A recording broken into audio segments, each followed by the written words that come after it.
ನಟಿ ರಮ್ಯಾ ವಿರುದ್ಧ ಕೆಲವರು ಮಾಡಿದ್ದ ಅಶ್ಲೀಲ ಕಾಮೆಂಟ್ಗಳ ವಿಚಾರ ಸಾಕಷ್ಟು ಚರ್ಚೆಗೆ ಗ್ರಾಸವಾಗಿತ್ತು.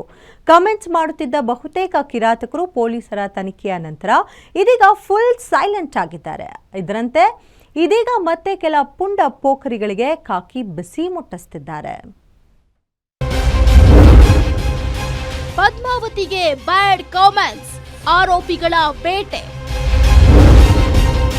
ಅಶ್ಲೀಲ ಕಾಮೆಂಟ್ಸ್ ಮಾಡಿದವರು ಅಂದರ್.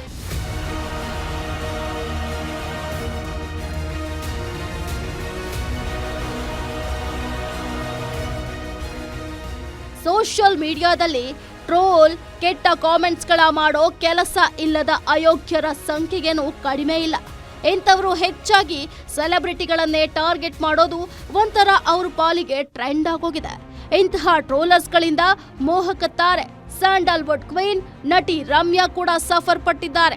ಆದ್ರೆ ಬೇರೆಯವರಂತೆ ನಟಿ ರಮ್ಯಾ ಸೈಲೆಂಟ್ ಆಗದೆ ವೈಲೆಂಟ್ ಆದ್ರು. ತಾಳ್ಮೆಗಿಂತ ಪಾಠ ಕಲಿಸೋದು ಮುಖ್ಯ.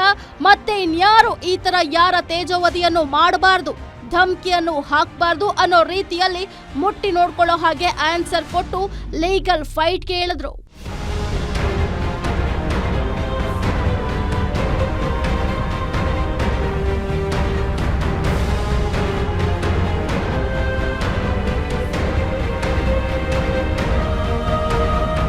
ನಟಿ ರಮ್ಯಾ ಅದ್ಯಾವಾಗ ನಗರ ಪೊಲೀಸ್ ಆಯುಕ್ತರಿಗೆ ಈ ಕುರಿತು ದೂರು ನೀಡಿದ್ರೋ ಪೊಲೀಸರು ಕೂಡ ಆರೋಪಿಗಳ ಬೆನ್ನಟ್ಟಿ ಬೇಟೆಯಾಡಿದ್ದಾರೆ. ಈವರೆಗೂ 9 ಜನರನ್ನ ಅರೆಸ್ಟ್ ಮಾಡಿದ್ದಾರೆ. ಇನ್ನು ರಮ್ಯಾ ಕೂಡ ಇದೀಗ ಹೇಳಿಕೆ ಕೊಟ್ಟಿದ್ದು, ಕೆಲ ದಿನಗಳಿಂದ ಆ ರೀತಿಯಾದ ಕಾಮೆಂಟ್ಸ್ ಆಗ್ಲಿ ಮೆಸೇಜ್ ಆಗ್ಲಿ ಬರ್ತಿಲ್ಲ ಅಂತ ಹೇಳಿದ್ದಾರೆ. ಕಾಮೆಂಟ್ಗಳು ಅಂದ್ರೆ ಅಷ್ಟು ಅಶ್ಲೀಲವಾಗಿ ಎಲ್ಲ ಕಳ್ಸಿದ್ರಲ್ಲ, ಆ ತರ ಇವಾಗ ಏನ್ ಬರ್ತಾ ಇಲ್ಲ ನನಗೆ. ಬಟ್ ಸ್ಮಾಲ್ ಥಿಂಗ್ಸ್, ಬಟ್ ಅದೆಲ್ಲ ಓಕೆ, ನಾವು ಆಸ್ ಪಬ್ಲಿಕ್ ಫಿಗರ್ಸ್ ನಾವು ಅದನ್ನೆಲ್ಲ ಇಗ್ನೋರ್ ಮಾಡ್ಬೋದು. ಬಟ್ ಆ ಥರ ಎಲ್ಲ ಯಾರು ಕಳಿಸ್ತಾ ಇಲ್ಲ, ಅದು ನಿಂತಿದೆ.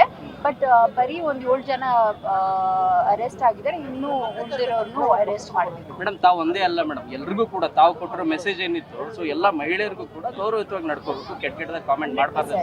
ಸೊ ಅದು ಒಂದಷ್ಟು ಇದಾಗ್ತಿದೆಯಾ ಅಂತ ಅವೇರ್ನೆಸ್ ಮೂಡ್ತಾ ಇದೆ ಅಂತ ಅನ್ಸಿದೆಯಾ ನೀವು ಕಂಪ್ಲೇಂಟ್ ಕೊಟ್ಟಾದ್ಮೇಲೆ? 100% ಎಷ್ಟೋ ಜನ ಹೆಣ್ಮಕ್ಳು ನನಗೆ ಮೆಸೇಜ್ ಮಾಡಿದ್ದಾರೆ. ಯಾಕಂದ್ರೆ ಅವ್ರಿಗೆ ಆ ಧೈರ್ಯ ಇರಲಿಲ್ಲ ಹೋಗಿ ಕಂಪ್ಲೇಂಟ್ ಮಾಡೋದಕ್ಕೆ. ಬಟ್ ಇದರಿಂದ ಯೋಚನೆ ಮಾಡ್ತಾರೆ, ಯಾಕಂದ್ರೆ ಮುಂಚೆ ಯಾರು ಕಂಪ್ಲೇಂಟ್ ಕೊಟ್ಟಿರ್ಲಿಲ್ಲ, ಅರೆಸ್ಟ್ ಯಾರು ಆಗಿರ್ಲಿಲ್ಲ. ಸುಮ್ಮನೆ ಆ ಪ್ರೊಫೈಲ್ ನ ತೆಗೆದ್ಬಿಡ್ತಾರೆ ಅಥವಾ ಕಾಮೆಂಟ್ ಡಿಲೀಟ್ ಮಾಡ್ಬಿಡ್ತಾರೆ. ಬಟ್ ಇವಾಗ ಅರೆಸ್ಟ್ ಆಗ್ತಾ ಇದಾರೆ ಅಂತ ಗೊತ್ತಾದ್ಮೇಲೆ ಎಲ್ಲರೂ ಯೋಚನೆ ಮಾಡ್ತಾರೆ, ಅಟ್ಲೀಸ್ಟ್ 10 ಟೈಮ್ಸ್ ಕಾಮೆಂಟ್ ಮಾಡೋಕ್ಕಿಂತ ಮುಂಚೆ. ಸೊ ಹಾಗಾಗಿ ಟ್ರೋಲಿಂಗ್ ಎಲ್ಲ ಸ್ವಲ್ಪ ಕಡಿಮೆ ಆಗಿದೆ ಅಂತ ಹೆಣ್ಮಕ್ಳು ಹೇಳ್ತಾರೆ. ಇತ್ತ ನಟಿ ರಮ್ಯಾಗೆ ದರ್ಶನ್ ಅಭಿಮಾನಿಗಳ ಹೆಸರಲ್ಲಿ ಅಶ್ಲೀಲ ಮೆಸೇಜ್ ಮಾಡಿದ್ದ ಮತ್ತಿಬ್ಬರನ್ನ ಇದೀಗ ಪೊಲೀಸರು ಬಂಧಿಸಿದ್ದಾರೆ. ಉಡುಪಿ ಮೂಲದ ಸುಜನ್ ಶೆಟ್ಟಿ ಮತ್ತು ಆದರ್ಶ್ ಎಂಬುವರನ್ನ ಬಂಧಿಸಿದ್ದಾರೆ. ಸದ್ಯ ಈವರೆಗೂ ಪ್ರಕರಣದಲ್ಲಿ ಒಟ್ಟು 9 ಜನರನ್ನ ಸೈಬರ್ ಕ್ರೈಮ್ ಪೊಲೀಸರು ಅಂದರ್ ಮಾಡಿದ್ದಾರೆ. ಇನ್ನು ಪೊಲೀಸರ ಕಾರ್ಯಕ್ಕೆ ಸಾಕಷ್ಟು ಪ್ರಶಂಸೆ ಕೂಡ ವ್ಯಕ್ತವಾಗ್ತಿದ್ದು, ಸೈಬರ್ ಪೊಲೀಸರು ಫುಲ್ ಅಲರ್ಟ್ ಆಗಿದ್ದಾರೆ. ಅಡಗಿ ಕುಳಿತಿರುವ ಒಬ್ಬೊಬ್ಬ ಆರೋಪಿಗಳಿಗೂ ತಲಾಶ್ ನಡೆಸುತ್ತಿದ್ದಾರೆ.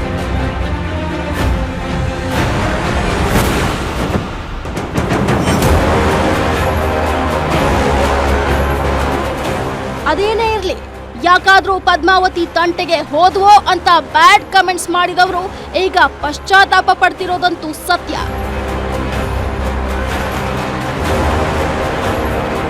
Ajay Kumar, crime bureau, guarantee news.